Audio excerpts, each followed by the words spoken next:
मैं इस वीडियो में आपको जो मंदिर की महिमा का इतिहास बताने जा रहा हूँ वो है तापी नदी के किनारे पर सूरत शहर से आगे आता है अब्रामा और अब्रामा से आगे आता है कठोर गांव। वहाँ तापी किनारे पर यह तीर्थ स्थान है।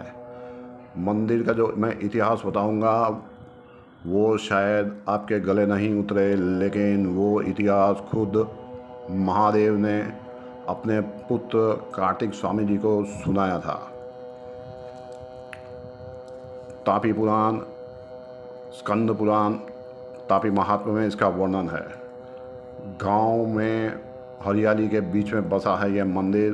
तो महादेव के अनुसार देव उठनी एकादशी यानी प्रबोधनी एकादशी यानी आज ही के दिन आप और मैं जो दर्शन कर रहे हैं उस दर्शन करने वाले को फल खुद भगवान देते हैं। 100 सालों तक जो द्वारका में रहने का पुण्य मिलता है, यहाँ 6 महीने तक द्वारका में गोमती जी का स्नान करने से जो पुण्य मिलता है, उतना ही पुण्य यहाँ पर कार्तिक एकादशी और आषाढ़ मास की एकादशी को तापी जी का स्नान करने के बाद में यहाँ भगवान के दर्शन करने से मिलता है। तो शनिदेव जी की हाथी के ऊपर कब बहुत ही कम मूर्तियाँ हैं आपने देखी होंगी जिसके अभी आप दर्शन कर रहे हैं। तो महादेव कार्तिक जी को कह रहे हैं कि ये है हरि क्षेत्र यानी हरिहर क्षेत्र, भगवान विष्णु जी का क्षेत्र जो कि मोक्ष देने वाला है। तापी किनारे के इस मंदिर में प्रेत, कुष्मांड और रेपल जोनी में भी भटकी हुई आत्मा को यहाँ पिंड दान किया जाए तो स्वर्ग से अधिकारी हो जाते हैं वो लोग। यहाँ घी या तिल की आहुतियाँ देने वाले को अश्वमेघ यज्ञ का फल मिलता है और पितरों को मोक्ष की प्राप्ति होती है। यहाँ तापी जी में स्नान करने वाला दुष्ट स्त्री और आदमी भी खराब योनि में नहीं भटकते, ऐसा मैं नहीं महादेव ने कहा है। स्कंद पुराण के तापी महात्म्य में कई सदियों पहले महादेव ने एक ब्राह्मण को सपने में आकर शिवलिंग रूप में दर्शन दिए थे। तो स्वप्न के अनुसार उसी ब्राह्मण ने तापी किनारे जाकर 15 फीट ज़मीन की खुदाई की तो उसमें से एक शिवलिंग निकला। बाद में भगवान राम, लक्ष्मण, सीता और हनुमान जी यहाँ पर आए। भगवान राम ने भी अपने पिता दशरथ जी का श्राद्ध यहीं पर किया था। तो कुछ लोग कहते हैं कि श्राद्ध एक ही बार किया जाता है या गया जी में श्राद्ध करने के बाद फिर श्राद्ध करने की ज़रूरत नहीं पड़ती, तो ये गलत बात है। खुद भगवान राम ने कई जगह पर श्राद्ध किए हैं, ऐसी बहुत जगह पर वर्णन आता है। गया जी में श्राद्ध करना और मृत्यु पर्यंत एक बार श्राद्ध करना तो मिनिमम बताया गया है, इसलिए आप कितनी भी बार श्राद्ध कर सकते हैं। तो श्राद्ध करने के लिए भगवान राम ने एक शिला मंगाई और जैसे ही शिला पर पांव रखा तो ये अहल्याबाई, जिन्हें श्राप की वजह से पत्थर बनना पड़ा, फिर से वो नारी बन गई यानी इंसान बन गई। महादेव, हनुमान, भगवान राम यहाँ दर्शन करने से पत्थर दिल इंसान में भी इंसानियत भर देते हैं, श्राप से मुक्ति दिलाते हैं। राम, लक्ष्मण, सीता और हनुमान जी ने यहाँ पर वीरबाई माता की स्थापना की। जो शिवलिंग की पूजा ब्राह्मण और खुद भगवान राम ने की है वो हैं रुद्रमाल। पर वहीं एक और शिवलिंग था जो नीम के पेड़ के नीचे था।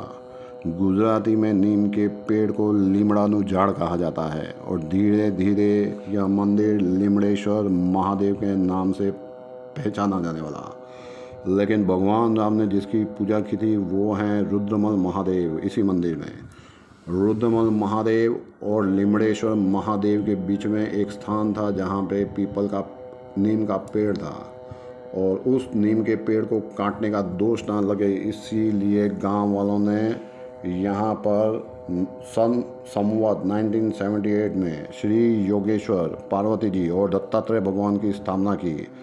तो हकीकत में हरि और हर दोनों एक ही जगह पर लोग आकर आशीर्वाद प्राप्त करें तो उसका साक्षात्कार और सार्थक हो, इसलिए इस क्षेत्र को हरिहर बना दिया।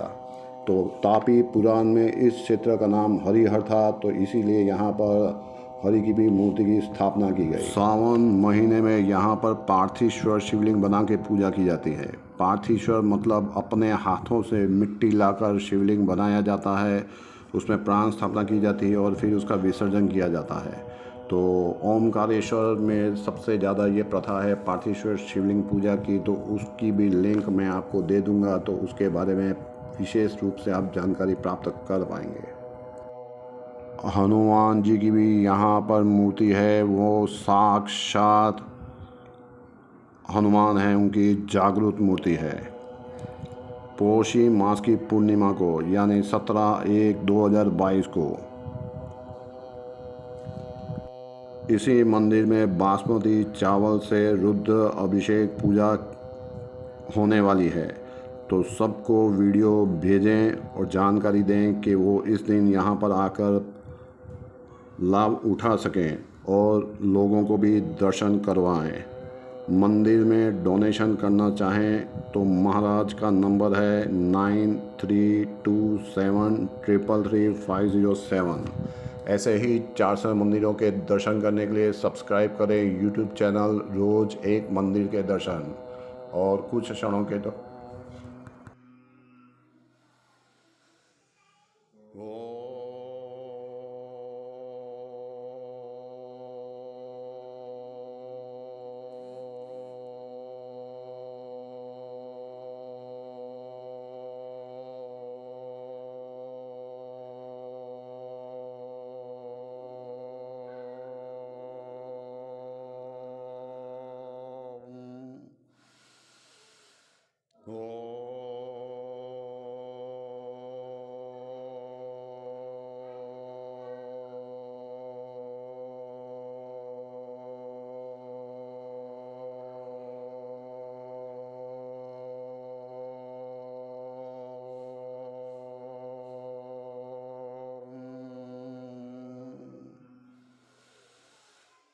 Oh.